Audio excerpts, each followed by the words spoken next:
Kung sana bukas may Wala ka ng takas ngayon. Ano? Barilin mo ako. Isang malaking pagkakamali na hindi mo pa ako pinatay, Derek. Joey! Joey! Traidor! Ma, hindi pwede! Hindi pwedeng mag-isa si Derek! Juno! Diyos ko, huwag niyo pong kunin sa akin ang anak ko. Bigyan niyo po ako ng pagkakataong makabawi sa kanya. I'm sorry, wala na kami magagawa. Joey! Gusto niyo magpanggap ako na kabit ng asawa ni Alfred? Wala po akong balak na lokohin ang asawa ko. Ang sarap. At parang nahihilo ako. Kapag napatunayan na may kabit si Salve, mas mabilis mapapawalang bisa ang kasal nila ni Alfred. Mga hayop kayo! Alfred! Alfred, hindi ko alam kung ano to. Alfred, siya may kasalanan. Naku, lagot! Nahuli na yata ni Alfred yung asawa niya. Alfred, hindi ko talaga alam! Hindi mo alam! Juno's vitals have stabilized. Pero critical pa rin ang condition niya. Marami kasi ang nawalang dugo sa kanya. Kaya kailangan niya ng blood transfusion. He needs type B positive. Ako, Dok. Pwede ako magbigay ng dugo sa kanya. Hindi ako na magbibigay sa kanya ng dugo. Hindi na, Evita. Hindi mo na kailangan gawin to. Hanggang pabayaan mong gawin ko to para sa kanya. Para sa akin. Kahit man lang sa parang ito, makabawi ako sa lahat ng pagkukulang ko sa kanya.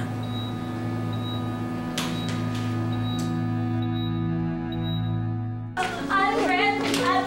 Alfred, maawa ka sa... Alfred! Ayos ka! Hayop ka! Alfred, hindi ko talaga alam. Hindi alam! Huling-huli ko ng kalaguyo mo, hayop ka! Alfred, hindi ko kalaguyo yun. Eh, paano ko papaliwanag sa akin na kaupad kayo sa kama? Sa kama ko! Alfred, makakaawa ko sa'yo, Alfred. Hindi talaga. Hindi ko kalaguyo yun, Alfred! Alfred! Alfred, maawa ka sa akin! Alfred! Alfred! Ayos ka sa pamamahay ko!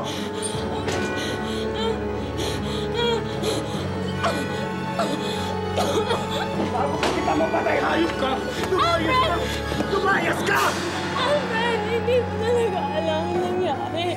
Papoy ka! Madumi ka! Nakakatiri ka! Hayop ka!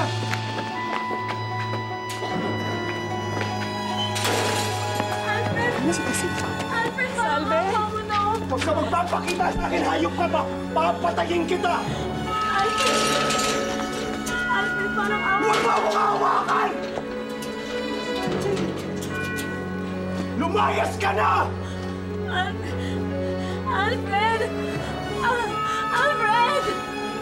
Alfred, hindi ko talaga alam.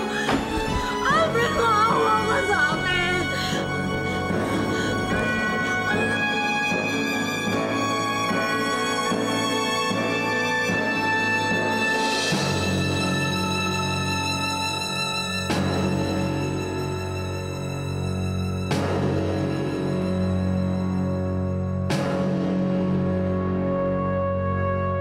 Totoo naman pala ng lalaki talaga eh. At doon pa mismo sa bahay nila, dinala ang lalaki, hindi na nahiya.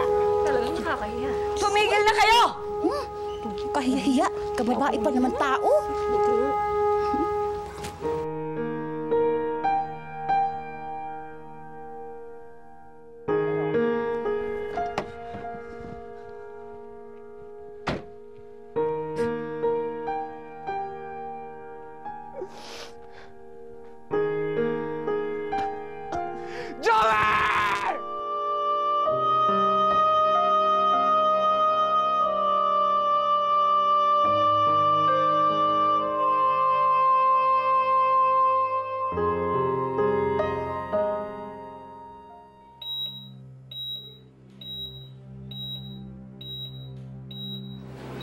Patawarin mo ako, anak. Patawarin mo ako sa lahat ng pagkukulang ko sa'yo. Gumising ka na. Gumising ka na, anak. At nangangako ako Pagising mo, babawi ako. Babawi ako sa lahat ng oras na hindi ko na ipakita sa'yo kung gaano kita kamahal.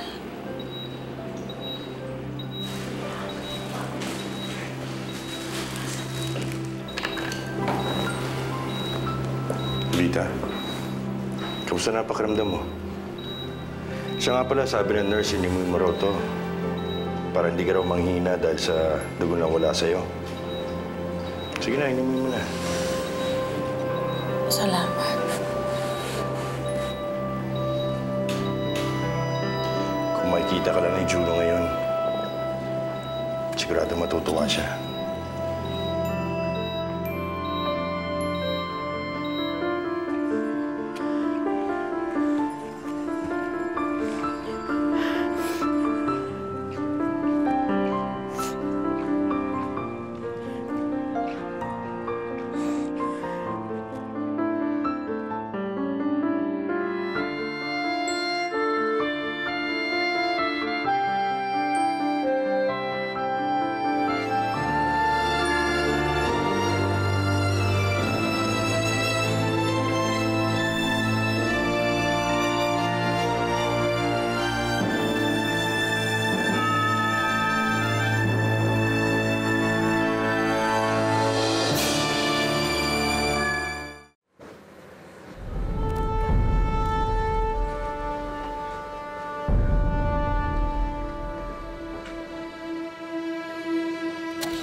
Salve? Salve? Salve si Valento! Salve? Wala yatang tao ah. Oh, kay Salve yung tabi na yun ah. Si Salve ba hinahanap mo? Ah, opo, siya nga po. Naku, wala na siya. At hindi ko alam kung babalik pa yun. Eh, nahuli ba naman ng asawa niya na may kasamang ibang lalaki? Huh? Sa kama po mismo nila. Naku, hindi nga namin alam. Kami nga nagulat eh. Kaya bait-bait pa naman yan. Pala may nakatagong kalandian sa katawan ng babaeng yun. Aba, ipasalamat siya at hindi pa siya pinatay ng asawa niya. Wala na yun dyan.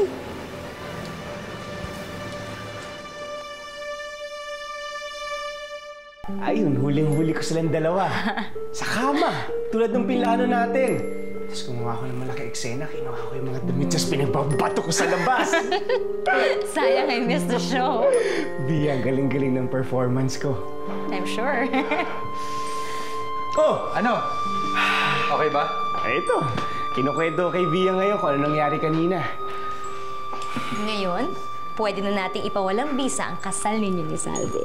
Abay, kung gusto mo, simulan na natin ngayon. Hindi pa pwede. Sandali lang. Kailangan pa nating ayusin ang lahat. Harry, hindi ka pwedeng magpakita sa lugar na to muna. Kailangan munang lumayo. Gamitin mo to.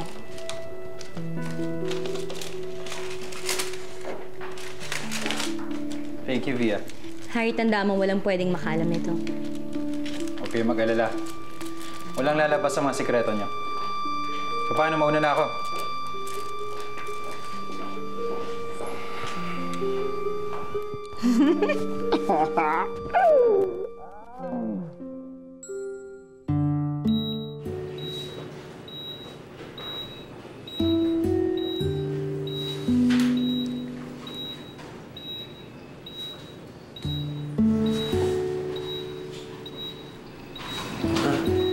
Juno. Anak, akala ko mawawala ka na sa akin. Mahal na mahal kita.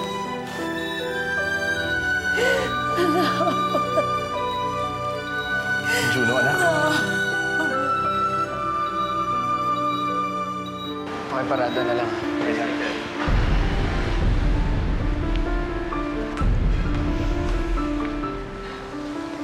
Derek, okay ka lang ba? Paano ako magiging okay? Wala na yung kakampi ko eh. Wala na rin yung taong nakakaintindi sa akin. Parang pakiramdam mo, mag-isa ka na sa mundo. Para bang gusto mo na lang matulog at ayaw mo nang magising. Parang may napakalaking butas sa puso ko na kahit kailan hindi na mapupuno. Naiintindihan kita, Derek.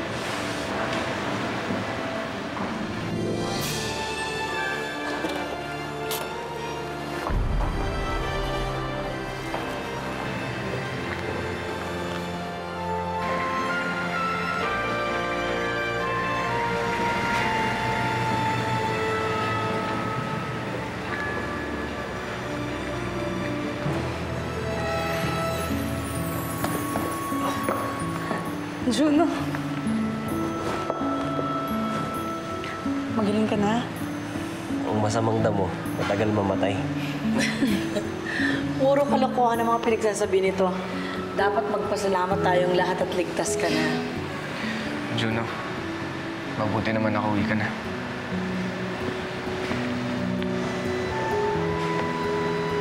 Salamat. Nakauwi na galing ng ospital si Juno. Ligtas na ang kalagayan niya. Si Derek ganun din.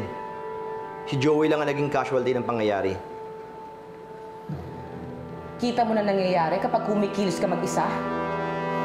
Ang tigas kasi ng ulo mo eh.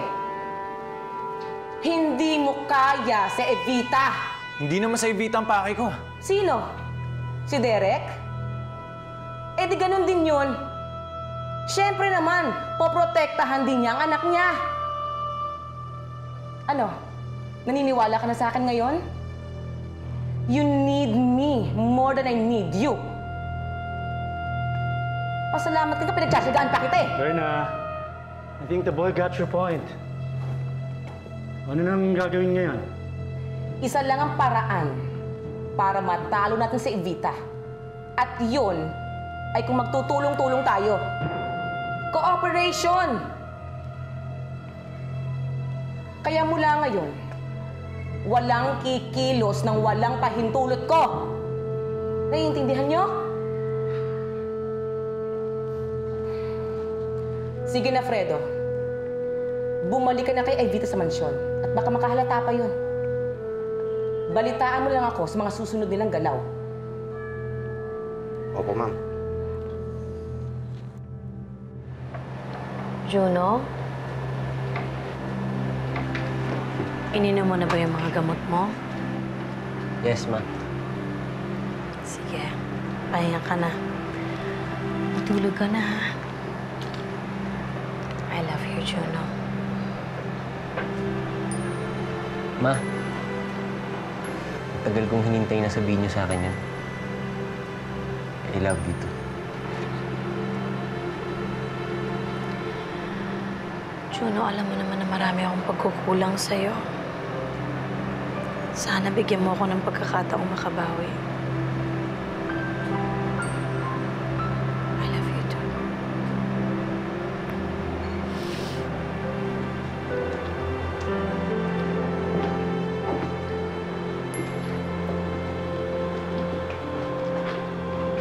Derek?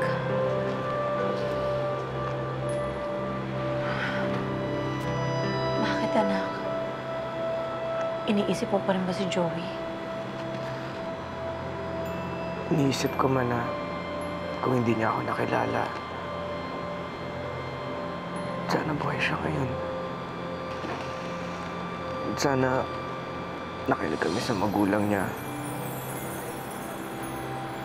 Sana hindi na namin ipinaglaban yung nararamdaman namin. Buhay siya ngayon, pero hindi kami magkasama. Derek, anak. Huwag mong sisihin ang sarili mo. Wala kang kasalanan. Kung merong may kasalanan, ako yun.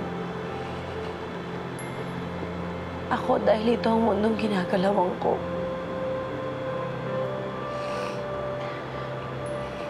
Ang mundong hindi ko sinasadyang ipamana sa inyo.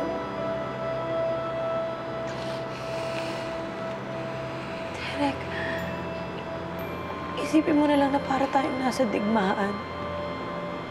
Na halos lahat ng mga nasasaktan, kadalasan ay yung mga walang kasalanan. Katulad ni Emma.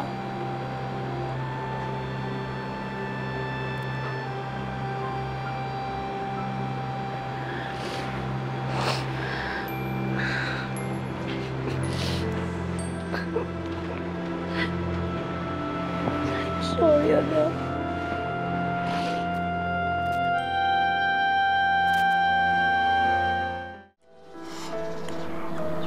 To us, to our future.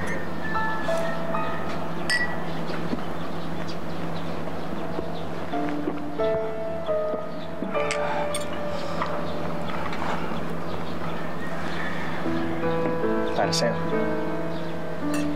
Ano to? Buksan mo.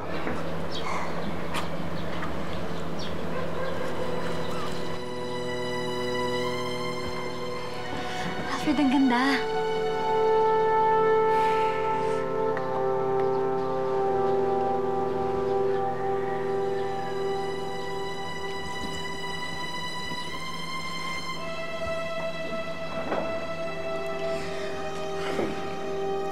Kaya mo sa susunod singsing na. Pag napawalang bisa ng kasal namin ni Salve, makakasalan na kita.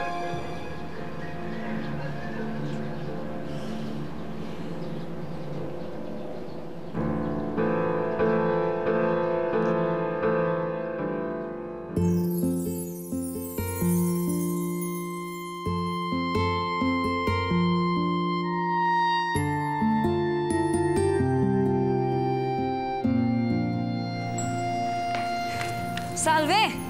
Salve! Anak ko, bata ka. Tumayo ka nga dyan. Tumayo ka. Diyos ko, kang bata ka. Dito ka pala nagpunta? Ha? Ba't hindi ka sa akin nagpunta? Diyos ko, yung asawa mo talaga napakawalang ya. Oh, ako nga ba? Doon lang ako, magkapit-bahay lang tayo. Alam mo naman yun. Bakit hindi ka sa akin tumakbo? Nakalimutan mo na ba ako? Ha?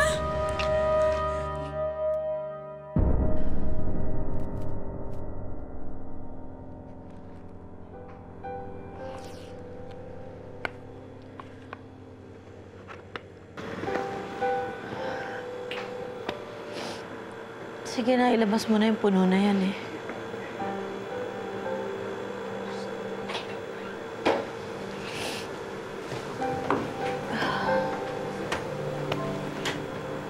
Ma, anong ginagawa niyo?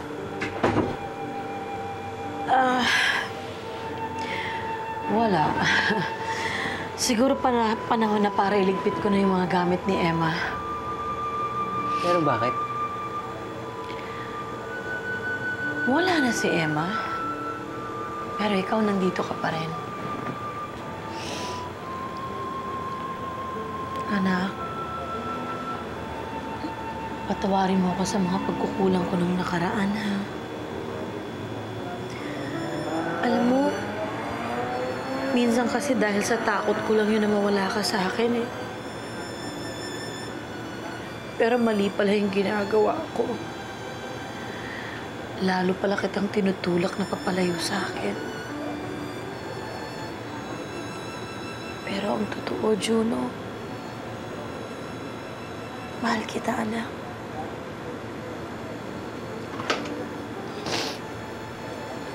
Mahal din kita, Ma.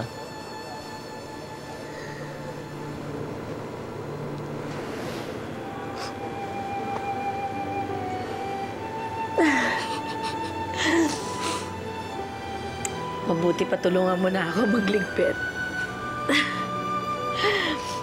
Ma, kwentuhan niyo naman ako tungkol sa kapatid ko. Si Emma... Ay, nako. Si Emma ay isang napakabait na bata. Alam mo ba, kahit kailan hindi niya ako binigyan ng problema o sakit ng ulo, hindi siya pala iyak. Hindi ko katulad. Oo, ikaw ang pinakaiyaking bata. Maging umaga, tanghali, gabi, Lagi ka umiiyak. Magdamag. O, Salve, kumain ka na.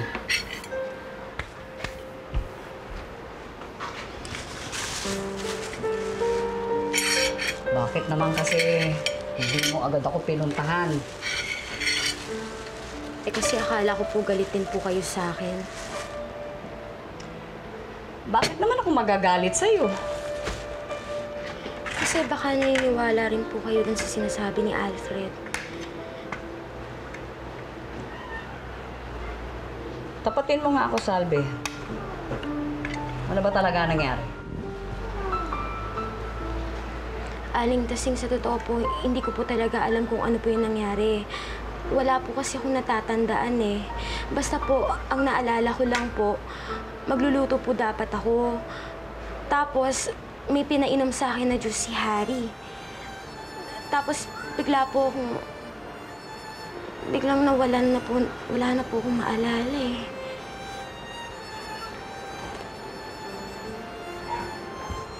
Napakawalang hiya talaga ng lalaki niya. Napakakapal ng pagmumukha niya.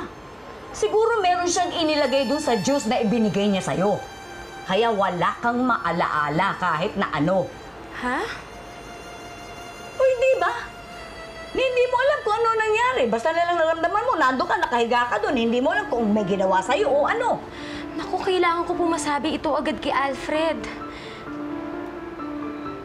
Paano mo nga sasabihin kay Alfred, anak? Ayaw ka ngang kausapin. Si Via. Kakausapin ko po si Via. Sigurado po ako makikinig po sa kanya si Alfred. Matutulungan po tayo ni Via. Pero hindi ko po alam kung saan po siya makikita eh. Kung talaga bang apo siya nung Governor Fausto na yan, sigurado. Kilala ng mga nakatira yan doon sa lugar ni Governor Fausto. Di ba? Kikita natin yun. Halika, samahan kita. Tara po. Ha? Tara, puntahan na po natin si Via. Nakapagkain. Hindi ka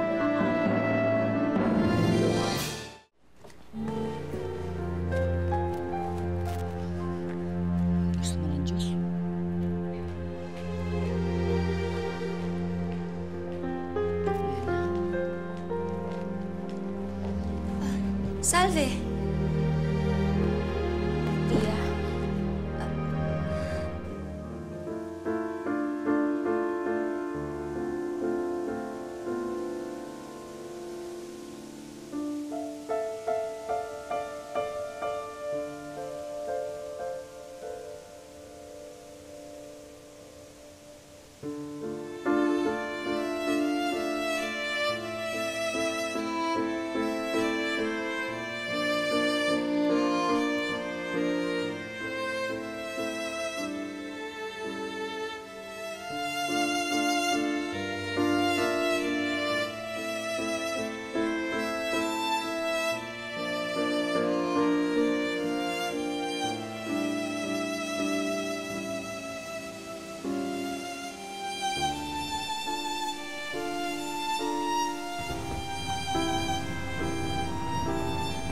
Hindi ka dapat namatay, Joey.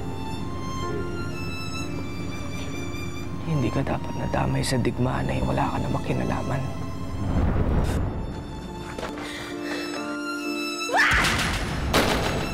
Alam mo na kung anong pakiramdam na mawala ng mahal sa buhay? Joey!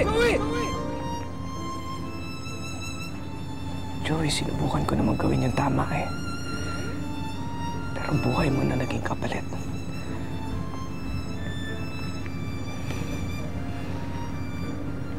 Hindi na ako magkakamali ulit. Lalaban na ako, Joey. Igaganti kita. Mamamatay sa mga kamay kong gumawa sa'yo nito.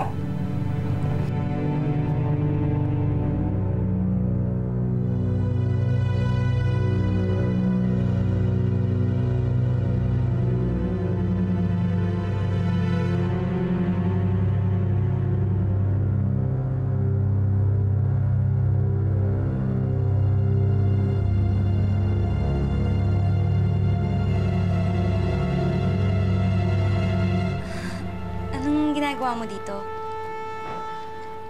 Ma'am Via, kakausapin ko po sana kayo tungkol kay Alfred. Sige, maupo ka. Ano yun tungkol kay Alfred? Ma'am Via, kasi alam ko pong sa inyo lang po makikinig si Alfred. Kasi ayaw niyang makinig sa akin eh. Baka pwede pong kausapin niyo siya.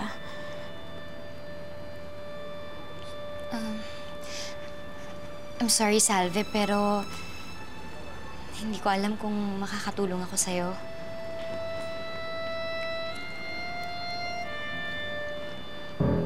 Quintas. Kilala kong Quintas.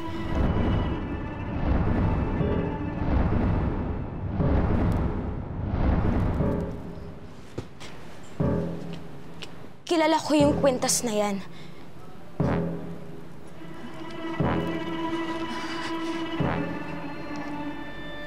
Nakita ko yan sa gamit ni Alfred eh.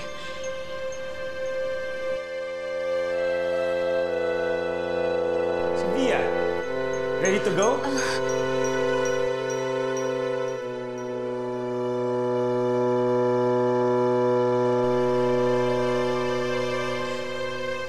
Anong ginagawa mo dito, Salve? Binigay mo yun sa kanya?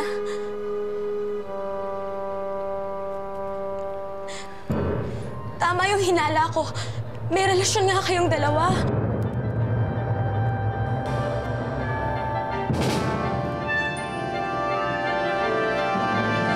Ang gabi nung party ni Gobernador, nakita ko si Tyrone. Nakabis formal sa labas ng kwarto mo. Gustong pumasok eh. Malamang pinadala yan dito para mag-espiya. Ano? Tuluyan mo na? Sige, patayin niyo na. Ang kakapal ng mga pagmumukha nila, ang mga manloloko! Salve! Ano ba ginagawa niya dito? Alfred! Buntis ang asawa mo! Kung sana bukas may babalik ko lang ang dati nating pag-ibig, ang init ng pananabik. Di sana ganito nang hihinayang sa'yo.